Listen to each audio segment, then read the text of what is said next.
it's not that farmers have a hard time talking about some of these things. They just don't know how to. They just don't know the language. They don't know what they're experiencing. They say, I'm this and this and this and this, and you have this go on. And I say, well, that kind of sounds like anxiety. And they're like, what? Anxiety? What happens when you're the one everyone relies on, but you're quietly struggling yourself? On this episode of the Don't Change Much podcast, we're joined by Chad Bouma, a registered social worker and mental health therapist who's dedicated his career to supporting the well-being of farmers and rural Canadians. Now, working with the Canadian Centre for Agricultural Wellbeing, Chad brings deep insight into how isolation, stress, and stigma are affecting the mental health of men in rural and agricultural communities. In this episode, we'll talk about the hidden weight farmers carry, how mental health challenges often go unspoken, and what practical steps can help, whether you're on a tractor or in a downtown office. I'm your host, Buzz Bishop. Let's get into it.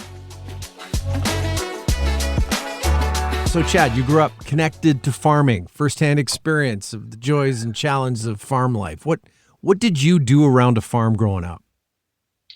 Well, growing up, I had a lot of friends who were farmers. So most of that was all about just playing in the haymows and trying not to get trampled by cows and, making sure I don't get manure on my clothes that don't get washed out. But I loved it. I absolutely saw the beauty of what farm life can look like.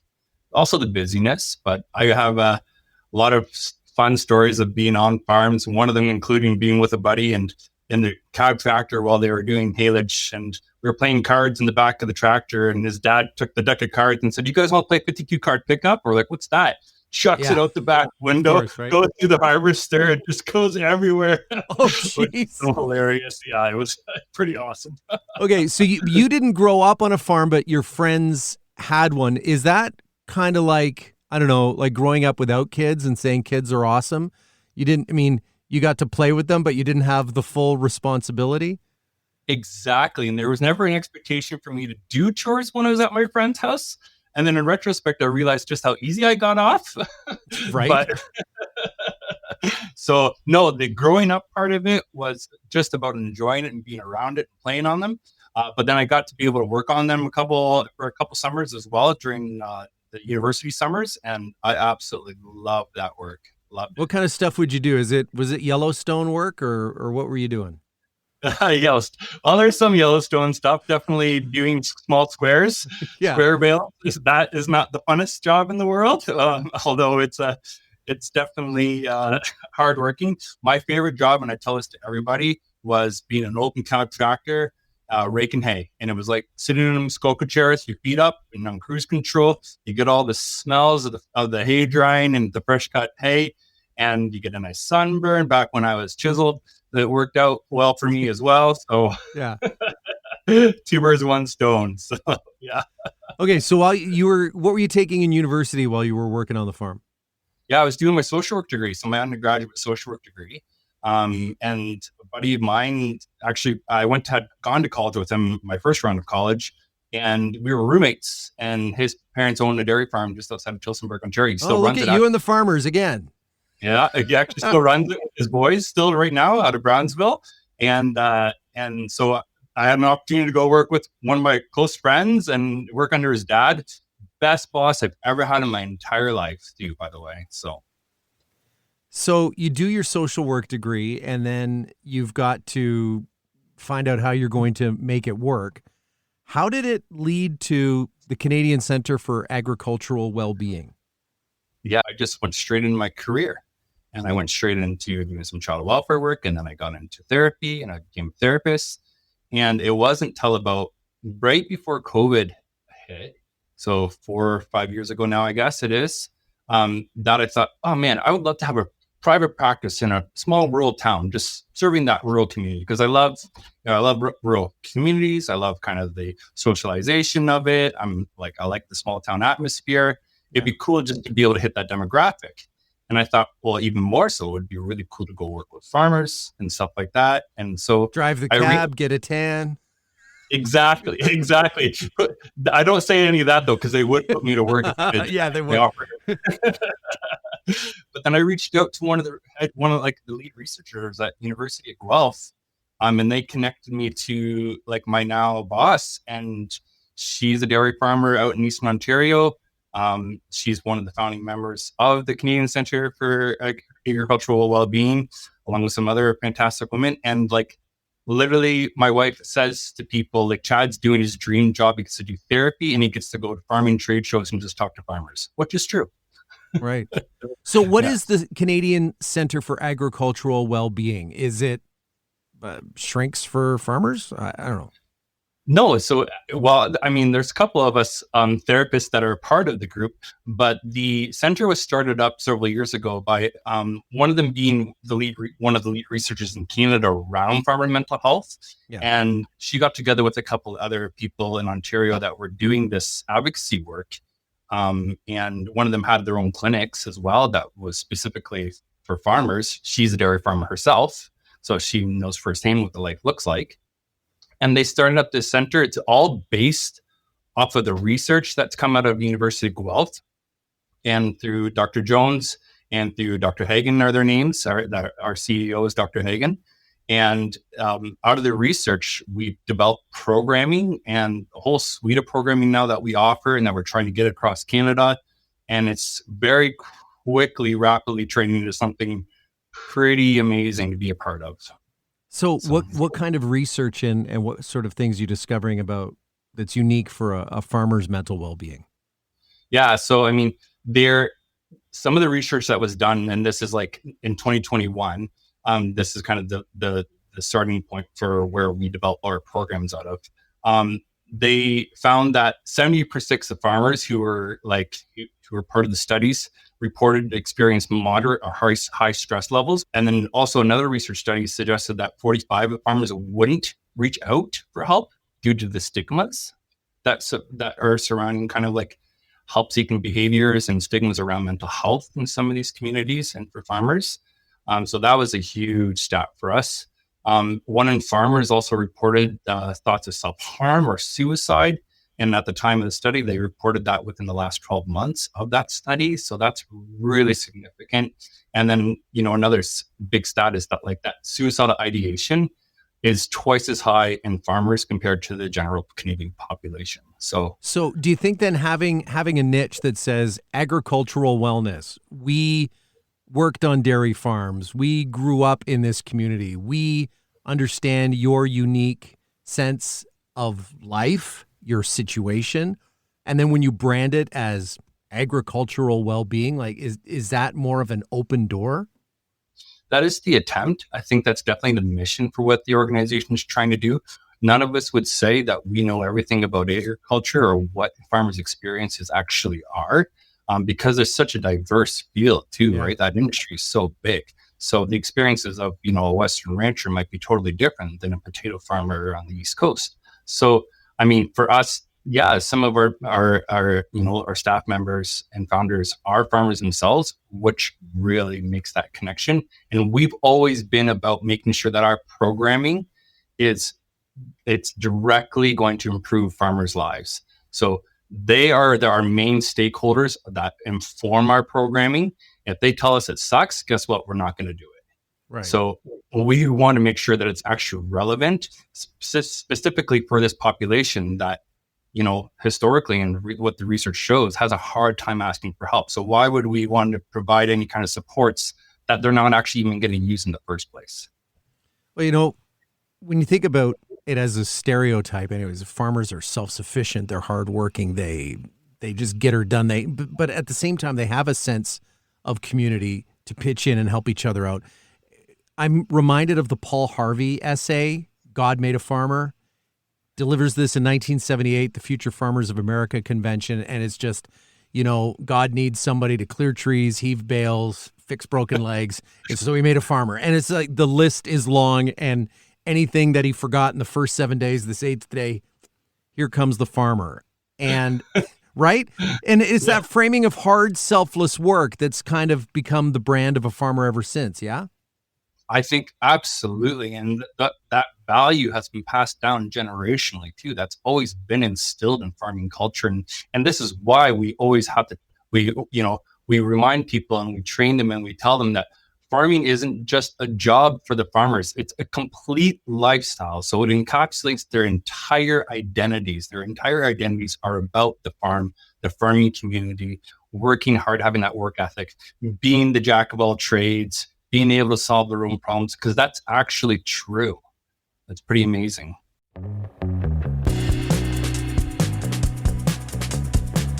So what are some of the common challenges that most people maybe don't realize that a farmer would face? I think a lot of people don't realize just the dedication, just from a time perspective, that farming is. I paint a picture for you. Say, you're on a farm, you just finished a really great harvest season. You're looking over your fields, and your workers and your family are there with you. You're like, wow, what a great harvest. This is awesome. That's good. Yep, awesome. And everybody's giving each other pats in the backs. It's all, earned and owed and stuff like that. And that farmer is very quickly pivoting to, okay, let's plan for next year. Yeah. Okay. So that next year means I got to get my equipment serviced. I got to go through all of those pieces. Equipment is incredibly way more complicated than it was 50 years ago, of course, too. I have to think about what is going to happen as far as the climate pieces. Am I going to get enough rain to be able to plant, get everything in? Is it going to be super dry? We're looking at Manitoba right now. That's like basically on fire. Right. And here in Ontario, people can't even plant because it's way too wet, right? So that climate actually does, like, everybody's like, oh, farmers always complain about the weather, because it actually impacts their entire livelihoods in a significant way, right? And thinking about market prices, is the price of fertilizer going to go up? How are the tariffs going to impact me next year? And so they have 1,001 things that they're already thinking about the second that their harvest is even pulled off the field. When you describe it like this, I don't know, they're the CEO and they're also the line worker, right? Like, they're the boss making all the decisions, worrying about projections, worrying about numbers and balance sheets and all that. Yep. But then they're the one on the line doing all the things as well, right? Absolutely. They're not only the ones just making the decisions, they're the ones implementing the decisions in a real practical sense too. And don't forget, they're also the HR managers as well. So they have to manage their employees, which are often their family members as well. So, and that's not always the easiest. Wow. So our research at the Canadian Men's Health Foundation shows that half of men experience isolation and loneliness. So when we think about a farmer, I mean, you sang the praises of out by yourself in a field, tilling hay and getting a suntan, but there is isolation and loneliness. You're the CEO of the business, and it's your kids that are working it, and it's your wife that's supporting you, but maybe some extended family beyond that. But it is really, it's you, right? I want to make sure I'm not underscoring the weight of that decision making. I mean, from first generation farmers all the way to 7th generation farmers, it's a legacy of the farm, like the legacy of the farm family, the farm business continuing on. So, I mean, some of the people that I see in my own office are struggling with those pieces as far as like, everything rests on me. I'm the head decision maker. And that can create quite a bit of isolation, especially if you're feeling like you're not doing well enough.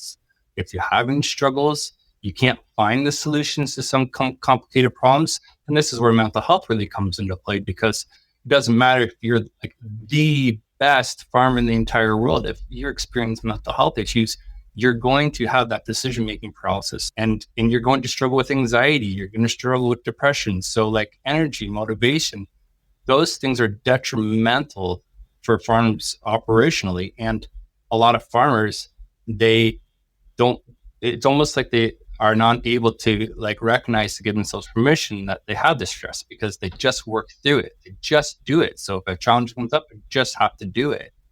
And so that's a really isolating piece, because I don't think that they would look at themselves like they're just like, I don't think farmers believe that they're like God's gift to everything, but they do struggle in silence. So when there are issues, that's an isolating piece, because often and what our research shows they have a really hard time opening up, talking about it, but not only just talking about it, understanding it is what they actually are experiencing as well.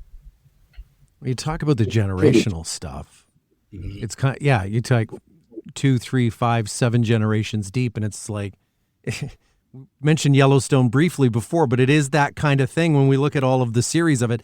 There were people who came before me and did it. I can't be the link in the chain that fails to keep it going. And so that personal pressure just must crush. Yeah.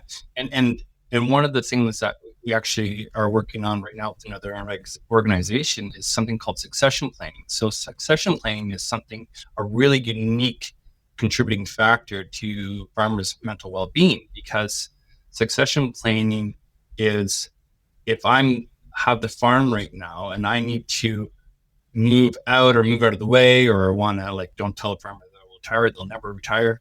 But if I need to pass it on, or the legacy or the sustainability of it, I mean, there's so much riding on, what's going to happen. And even just the tragic kind of understanding of what if, I'm the farmer and I pass away next week, what happens to the farm?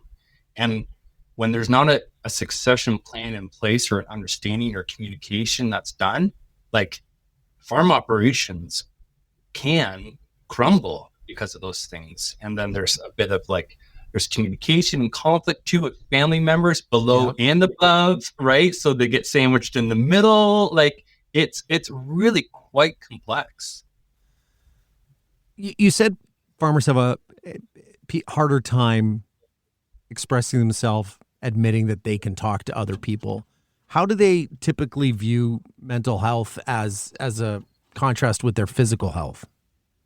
Yeah, I mean, similarly, in the sense that when we're training mental health professionals, we have a program that's called the Canadian Agricultural Literacy Program, that's specifically to kind of engage the cultural competency for practitioners around farming. We kind of utilize that health practitioner, that physical well-being piece. I mean, if a farmer is calling the ER, calling their doctor, usually that means they have to be seen that day, because they won't go in unless they are they're kind of really serious. And right. One of my close colleagues, they just had that experience play out in their own personal lives too. And they're sitting in the ER and they're asking the triage nurse, okay, how long is it going to be till we see somebody? And they're like, a couple more hours. Okay, well, we'll have to come back tomorrow. And they're like, well, no, I just have to, no, I got to get back and get chores. Right. And then everybody looks at them and they're like, well, chores, just get somebody else to do it. There is nobody else to do it. Well, shouldn't that be okay if the cows don't eat? No, if the cows don't eat and they don't get milked, that's catastrophic, not only for the bottom line, but it's not good for the animals as well. It's not good care. So the physical health pieces that get, I wouldn't say neglected, but they get put to the very last minute before I need to get intervention. Mental health, I think, is really similar to that too, where a farmer, the other thing too, I think that I want to make sure I clarify is that it's not that farmers have a hard time talking about some of these things, they just don't know how to. So whenever I've had conversations with farmers to talk about mental health, and that's in the context of my own individual practice, they just don't know the language. They don't know what they're experiencing. They say, I'm this and this and this and this, and I'm having this go on. And I say, well, that kind of sounds like anxiety. And they're like, what? Anxiety? So it's kind of about, it's not that they don't know how to or not willing to talk to about it. It's that unless they have somebody or an idea, or even listen to something like this, and that guy's talking about things that I'm experiencing. Oh my gosh, does that mean I have anxiety? Maybe, right? They don't know. And you don't know what you don't know. So, and similar to the physical health piece, once you can't move your arm anymore, well, you try the other arm. And then once that doesn't move, then you got to go do something about it, right? And that's probably a universal thing that we could apply to everybody beyond farmers is, I think men, we just ignore it until it becomes bad. But if you think about it, oh, my elbow hurts, or my knee, I can't reach or stretch or whatever, your head works the same way. Oh, I'm a little more lethargic. Oh, I'm sleeping in more or whatever. Just little things that can kind of tell you if you know how to read the signs. But I guess it's easier to read a sore elbow than it is a sore ego. Absolutely. And often the physical, not that the physical pieces don't come from a long period of time over years, it definitely does, but an acute kind of physical injury has a very abrupt limitation to the work that a farmer can do. Where I would suggest mental health is a lot more hidden under the surface. And guess what? Farmers are really good at soldiering through and not showing the impacts of what they're struggling with, right? It takes somebody really close to them to be able to see, oh, Bill is really, forgetting these pieces, or he's missed this piece again, or whatever. He's supposed to have this ordered and he hasn't yet. Unless you're really close to that farmer, you're not going to notice anything because it's inside. And stereotypical to men too, we do kind of keep our emotions inside.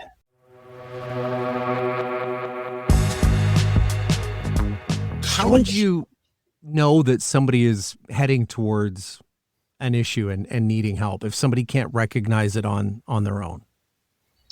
Yeah, I mean, there are definitely some kind of changes that you could see. So, when we talk about general mental health too in science, it's similar for farms as well. So if I always like to use the sleep one. So farmers catch cat naps like anywhere and everywhere that they need to, right? But a sign for a farmer is that they're getting that sleep still and they're getting the cat naps, but they're in a constant state of always feeling fatigued. It's like, no matter how long of a nap I get, I can't shake that sleep off. It's a consistent, I'm always feeling like I could have a nap constantly, right? And it's not only just like I feel tired physically, but I have a fog in my brain almost, right? So there's almost like it's creating a dissociation. So if they're always tired, but that's also, it's also marked with like, I can't make decisions. I have that decision paralysis that I was referring to earlier. That's a pretty telltale sign that something might be going on. Other changes, if you notice that, there's maybe they're using other coping strategies or mechanisms that aren't the healthiest. So of course, like one thing that goes underreported that we're kind of like want to research more is like, what does substance use look like? They're just like the rest of the general population too. They are absolutely impacted by substance use as well for coping with difficult things going on in your lives. So that's another one that I tell people to look for. If you really start seeing a marked change in behaviors as well. So like farmers always try to make it to the social events when they're able to. They don't always able to. But if you start seeing them not make it at all anymore, they're not showing up to the things that they always show to, that's something to be looking out for, right? But it's hard to notice the signs in farmers, I think, unless that you're like living with one or you're in with one, right? So right. Because of the isolation. Okay, so we've established the hard work and the stress of everything lying on their shoulders. We've pointed to some of the reasons of how you might or why you might be experiencing mental issues. But when it comes to a broken tractor, I know a guy. He can go and get it done, or get some help. How do you get the message out that, okay, you're sleepy, maybe having a few too many drinks, you're staying home by yourself instead of going to the barn dance or whatever? How do you let them know that there is help and where to find it? Yeah, that is kind of the main objective of things that like even this right now, right? Like having these real conversations about, hey, guess what? We see you, right? You are a unique demographic that often feels isolated and alone, and there aren't any, real meaningful supports historically. And if we look at kind of those rural communities, so support does exist. It's where do we give ourselves permission to find it? So my encouragement to a farmer who's maybe listening to this and saying, well, there is nothing for me, I am on my own, is it doesn't have to be talking to a mental health therapist right away. Like it can just be connecting with another person, your neighbor, right? just call them when you're in the cab. Hey, I noticed that you guys were planting beans in field, the field back by the river there. What are you thinking? How many acres you can put in this year? Oh, and how many day corn are you putting in this year? Are you going to go for a longer one, or you can try for shorter? And like, it doesn't have to be, hey, I'm really struggling, or I'm noticing issues, right? And for the people that are noticing this, maybe too, in the farmer, that they will realize same thing.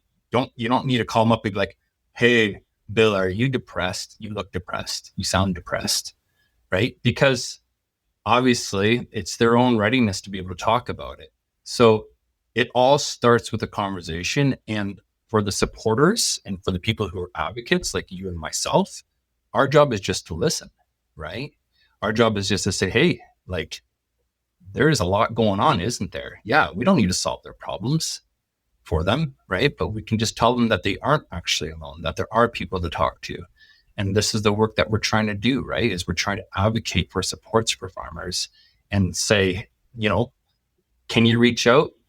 It's hard to reach out sometimes. It doesn't have to be huge. It can be very small. But those small little choices and changes and things that we try to do can make a huge impact in the long run.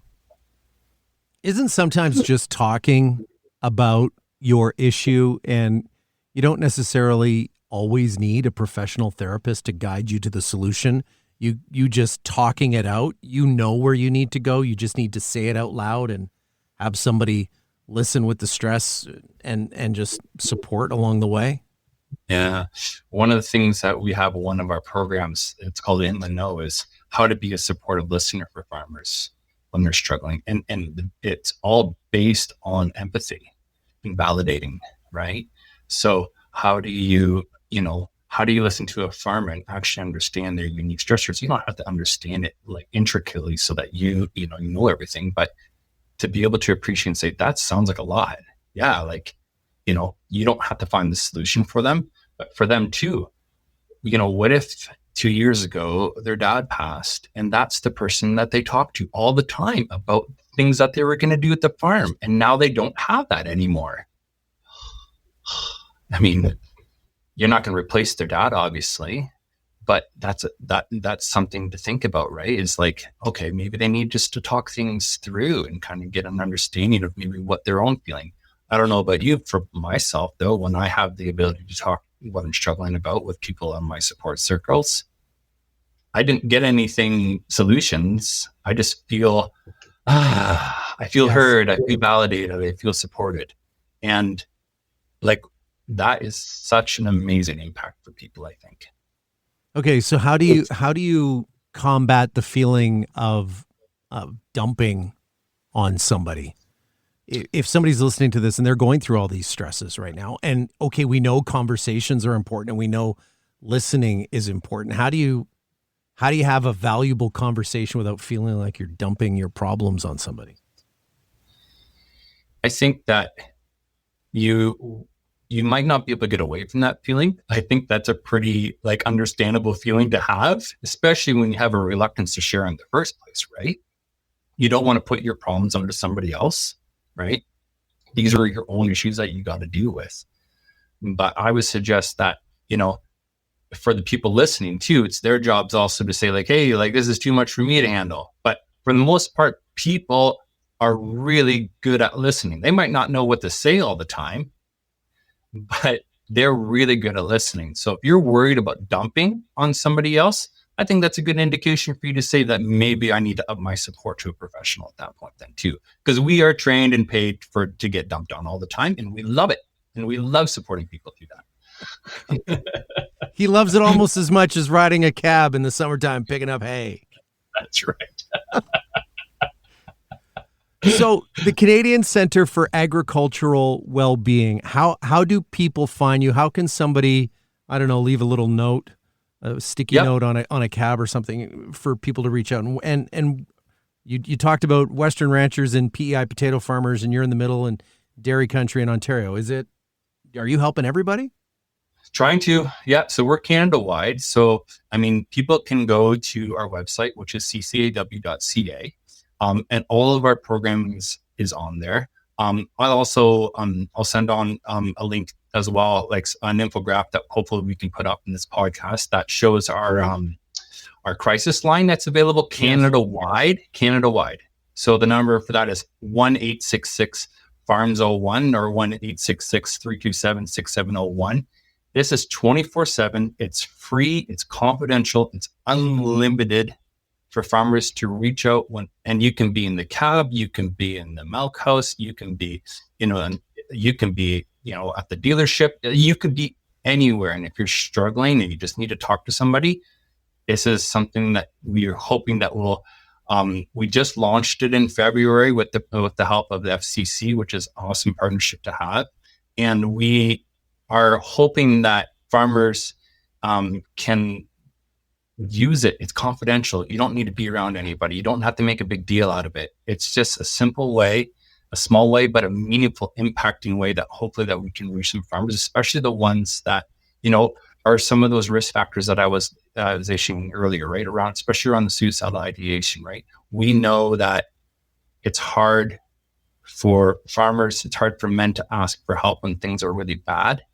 And our line is, the crisis people are all trained in agricultural competency as well. So they're not going to know exactly what you're doing, but they're going to be able to understand those unique factors that contribute to the mental health of farmers. So I would suggest those are good places to start. Yeah, sounds great. We also have programming in Newfoundland and Labrador already too. So they have their crisis line, but they also have access to ongoing therapy as well. So a plug for them, that's called AgriCare, and that's run through the Newfoundland and Labrador Federation of Agriculture. And we have partnerships with a couple other provinces as well for their ongoing counseling services too. Ontario has a suite of programming for farmers as well. So there's things that are out there, and it's just about finding them. And we are a good access point to be able to kind of find those resources. And if you can't find any, email us and we'll try to find it for you as well. There you go. Now we know a guy. We know. Now Chad. you know a guy. We know a guy. We end every episode, Chad, with the same question. What does "don't change much" mean to you? Yeah, don't change much for me means is a lot about kind of accepting myself for who I am. And I always tell people that, I'm good enough as is. Meaning, hey, if I want to get better at something, I can try to do that, but I don't have to. I'm allowed to accept myself for who I am, including all my shortcomings and faults, because there's many of them, right? And I think that I think in our society, especially as men, we have a hard time admitting our kind of downfalls, our challenges, those pieces. One of the biggest things that has given me my own freedom in my own life is to say, that's a part of my walk and I'll navigate it, but I'm allowed to walk with that every day. I don't need to be the best. I don't need to be know everything. I'm allowed to own up to those pieces, but I'm good enough. That's perfect. Thanks for spending some time today. Appreciate it. Awesome. Thank you so much for having me. Thanks for listening to the Don't Change Much podcast. If Chad's story spoke to you, remember, you don't have to battle it alone. June is Canadian Men's Health Month, and as part of our Never Alone campaign, we're inviting men across the country to open up about the tough stuff and take steps towards better mental health. 1 in 2 Canadian men are at risk of social isolation, and not having someone to confide in is linked to higher stress and depression. If that sounds familiar, head to menshealthfoundation.ca for resources and support. If you found this conversation helpful, rate the show, leave a review, and click follow so you don't miss future episodes. You're not alone, and you never have to carry it all by yourself.